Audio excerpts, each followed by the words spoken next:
भगवान शिव की पूजा करने से ऐसी कौन सी समस्या है जिसका समाधान नहीं होता। शिव महापुराण साक्षी है इसके लिए। इस ग्रंथ में कहा गया है कि घोर कंगाली के लिए, आप घर की सुख समृद्धि के लिए आप अनार के रस से भगवान महादेव का अभिषेक, अनार का रस, भगवान महादेव बड़ी कृपा करते हैं, कर्जे का निपटारा होता है। एक बड़ी अद्भुत बात कही है, यदि विधि पूर्वक शिव का अभिषेक कर लिया जाए विधि पूर्वक, तो बहुत कम समय में हर समस्या का समाधान होता है। लिखने लायक बात है। पहली बात आप सुनेंगे, पहली बार अनार के रस से भी भगवान शंकर का अभिषेक होता है। इससे आत्मबल बढ़ता है, आत्म ऊर्जा बढ़ती है। कमजोर दिल वाले लोग हैं उनका दिल मजबूत होता है, पैसा पैसा तो मिलता ही है। तो अनार के रस से भगवान शिव का महाअभिषेक होता है। कथा बहुत सुनने के लायक है, मन लगेगा, बैठे रहिए। आम्र रस से श्री बढ़ती है, समृद्धि बढ़ती है। आम का रस, आम के रस से शंकर जी को 3 फल बहुत प्रिय हैं, लिख सके तो लिख लेना। एक का नाम है आम, एक का नाम है केला और एक का नाम है बेर।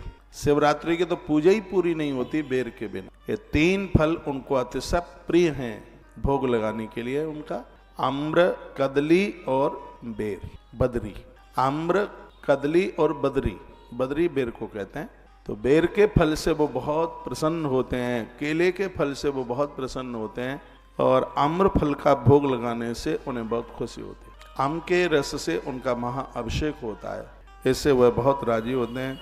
कल भी मैंने निवेदन किया था कि जल का महाअभिषेक करने से घर के कलह दूर हो जाते हैं, झगड़े दूर हो जाते हैं। पानी से शंकर का अभिषेक करने से जलधारा शिव प्रिय। ये जितनी भी चीजें हैं महामृत्युंजय देवता की जटाओं से प्रकट हुई। शहद जो शंकर को, अभी आज की कथा में आप सुनेंगे, महामृत्युंजय देव की जटाओं से ये अभिषेक वाली जो चीजें हैं वो सब प्रकट हुई है। इसलिए भगवान शिव को अतिशय प्रिय है। इन चीजों से भगवान शिव का महारुद्राभिषेक कीजिए। और वह बात मैं आपके बीच में निवेदन कर रहा हूँ। नंबर 1 अनार के रस से उनका अभिषेक कीजिए। नंबर 2 जल से भगवान शिव का महाअभिषेक कीजिए। 1 लोटा जल से भोलेनाथ बड़े प्रसन्न होते हैं। क्या है, अब अपने बेलपत्र अपने पास रखिए, ठीक है। ये बेलपत्र यहाँ उनके चढ़ाए गए हैं जो मुझसे भी पहले आए। मैं 1:30 बजे व्यासपीठ पर पहुंचा हूँ। हाँ, और घर गृहस्थी के सब काम चलते रहेंगे। आप भी 1:30 बजे से पहले ही पहुंचे। 1 बजे हनुमान चालीसा शुरू हो गया था, क्योंकि श्रोता दूर दूर से आएंगे, शाम को ठंड का समय हो जाता है। 5 बजे आरती करा देंगे। 3.5 घंटे की कथा बहुत है, इतना ही पचा पाएंगे आप। हाँ, मैं तो 7 बजे तक सुना दूं, लेकिन हाजमा भी तो होना चाहिए पचाने के लिए। तो 3.5 घंटे की कथा कम नहीं है, बहुत है। आइए एक बार पुनः अपने तार को जोड़िए कथा से। शुरू में कथा बहुत आनंद की होती है, और जो लेट देरी में श्रोता आते हैं उनको जो पहले का 1 घंटे का जो रस है शिव महापुराण का, वो छूट जाता है। शुरू के 1 घंटे की कथा और लास्ट के 1 घंटे की कथा बड़ी प्रभावशाली है। तो इतना सा टाइम लेके आइए कि शुरू से लेके अंत तक पूरी इस कथा को आप सुन सकें।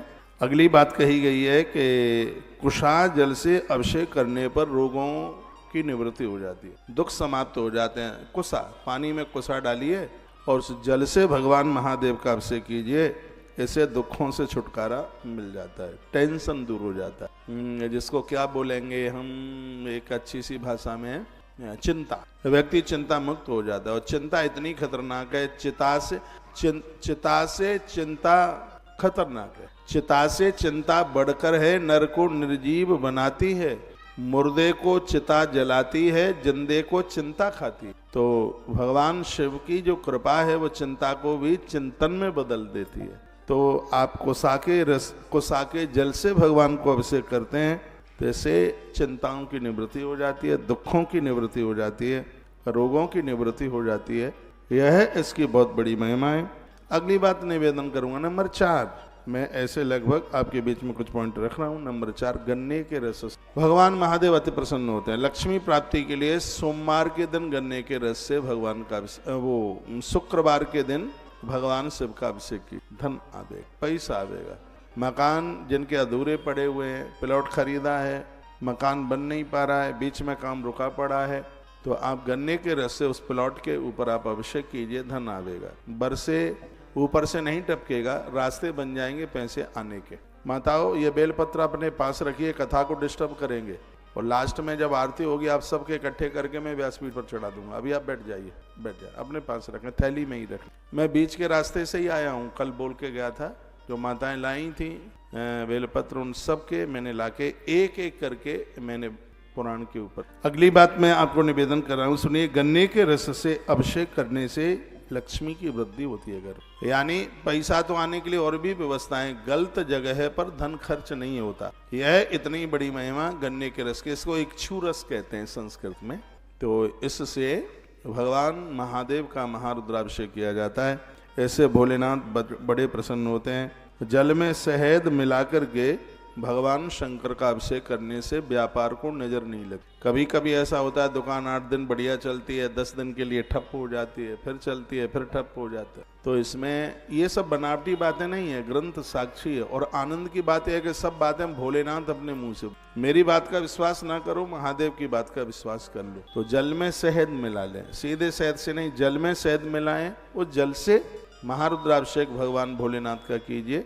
ऐसे आपके कारोबार को नजर नहीं लगेगी, चलते चलते बीच में ठप नहीं होगा। यह इसकी बहुत बड़ी महिमा है।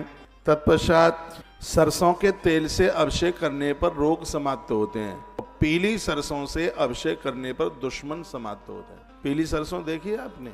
हमने देखी है।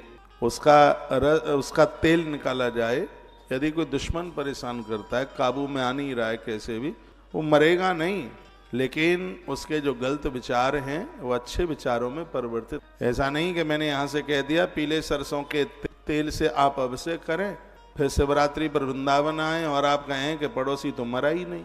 किसी को मारने वाली बात तो मैं यहाँ से कहूँगा ही नहीं। तो उसके अंदर जो गलत विचार हैं उनकी मृत्यु हो जाएगी, उनमें परिवर्तन हो जाएगा। तो यह बड़ी अद्भुत बात कही गई है। तो इस तरीके से यदि हम भगवान शिव का अभिषेक करते हैं, रुद्राभिषेक करते हैं, तो भगवान महादेव बहुत बड़ी कृपा करते हैं। रुद्राभिषेक ठीक विधि से किया जाए तो इसके परिणाम तत्काल प्राप्त हो जाते हैं, देर नहीं लगती। रुद्राभिषेक की बहुत बड़ी महिमा है। रुद्राभिषेक करने से पुराने से पुराना बुखार समाप्त होता है, दवाई काम कर जाती है। ये इसकी महिमा है महारुद्राभिषेक। पुराने से पुराना ज्वर है, पीड़ित व्यक्ति है, वो ठीक हो जाता है। ये इसकी बड़ी महिमा है। संतान गर्भ में है, ऐसी नारी रुद्राभिषेक का दर्शन कर ले, इससे उसका बेटा सुरक्षित रहता है। रुद्राभिषेक का इतना बड़ा महत्व है। इस ग्रंथ में बड़ी अद्भुत बात कही है। आप मंदिर में जाते हैं, आप रुद्राभिषेक नहीं कर सकते, 2 काम कर लें, व्यक्ति मुक्ति को, मोक्ष को, आनंद को प्राप्त होता है। एक है दर्शन और एक है परिक्रमा।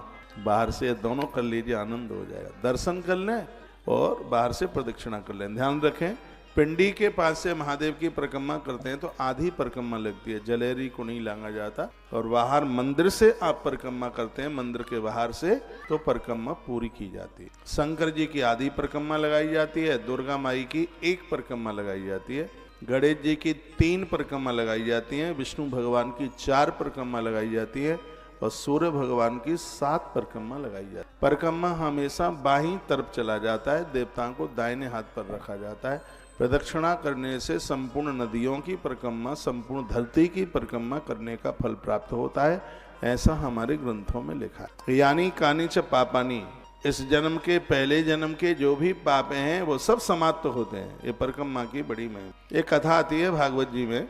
एक सुखिया नाम की मालिनी थी और वो रोजाना नंद भवन की परिक्रमा लगाती है। कोई नंद भवन में कन्हैया बैठे हैं, रोज कहते कोई फल ले लो, कोई फल ले लो, कोई फल ले लो। भगवान व्यास ने लिखा था, जो परिक्रमा करेगा एक न एक दिन कृपा का फल देने के लिए भगवान उसके सामने पहुंच ही जाएगा। एक दिन कन्हैया वो टोकरी वाली माई के पास में पहुंच गए, हाथ में कुछ धान थे, उसने पूरे फल गोविंद को दे दिए। भगवान ने धान उसके टोकरी में डाले, टोकरी रत्नों से भर गई। गोविंद की एक कृपा, भगवान की एक दृष्टि हो जाए तो जिंदगी तो आनंद के रत्नों से भर जाएगी। मंदिर वही पूर्ण माने जाते हैं जिन मंदिरों में परिक्रमा का स्थान है, प्रदक्षिणा है। जो भी नए मंदिर बनाने के लिए जा रहे हैं, परिक्रमा को जगह जरूर छोड़े। आप देखते हैं, मैं भी व्यासपीठ पर आता हूँ तो पहले एक परिक्रमा करता हूँ, ग्रंथ को पूजा करता हूँ, प्रणाम करता हूँ, और उसके तत्पश्चात फिर व्यासपीठ पर उसकी गोद में बैठने का सौभाग्य प्राप्त होता है। तो मैं कुछ रुद्राभिषेक का महात्म्य आपको निवेदन कर रहा हूँ, जिससे शिव के प्रति बड़ी श्रद्धा जुड़ेगी। भगवान शंकर की जो तस्वीरें हैं वो नमः शिवाय से प्रकट हुई हैं, और भगवान का जो शिवलिंग है वो ओम से प्रकट हुआ है। तो निवेदन करूंगा, भगवान शंकर के शिवलिंग का पूजन करने से लाखों की संख्या में ओम ओम शब्द जपने का फल तत्काल प्राप्त हो जाता है। यूं तो ओम जपने का सबको अधिकार नहीं है। जिसने ओम गुरु मुख से सुना है वही ओम शब्द का जप कर, सबके लिए अधिकार नहीं है। ओम गुरु मुख से सुना जाए ओम, आवाज खोलिए, तब ही आप ओम जप सकते हैं। तो खाली जो नमः शिवाय है, इससे भगवान का स्थूल स्वरूप, जिसको शिव पुराण की भाषा में बेर कहते हैं, और जो ओम शब्द है वो भगवान शंकर का शिवलिंग स्वरूप है। तो कितनी अद्भुत बात कही है कि जैसे ही आप भगवान शंकर के शिवलिंग को स्पर्श करते हैं, उनका पूजन करते हैं, उसी समय तुम्हें लाखों बार ओम शब्द उच्चारण करने का फल प्राप्त हो जाता है।